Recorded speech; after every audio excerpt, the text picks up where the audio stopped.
How to add friends in the Bingo Blitz game. If you are playing in the Bingo Blitz and wondering on how to add your friends on it, don't worry. In today's video, I will show you how to do it, so let's get started. First of all, open the game just like this. After opening it, here you can find this cat right here. Now select it.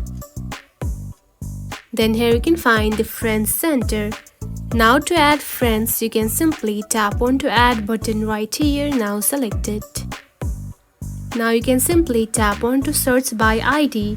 Now add the friend's ID, which is just like this. Add the ID of your friend and simply tap on to go, and you can simply add them. Or you can simply invite them. Tap on to invite right here. Then copy the link, tap on to copy. And after copying the link, you can simply paste it to the friend's message box, and you can simply send them, and they will accept your link and they can simply add you as a friend. And that's it. This is how you can add friends on the Bingo Blitz game. It is a very easy process, right? If you found this video helpful, don't forget to like and subscribe for more tips. Thanks for watching.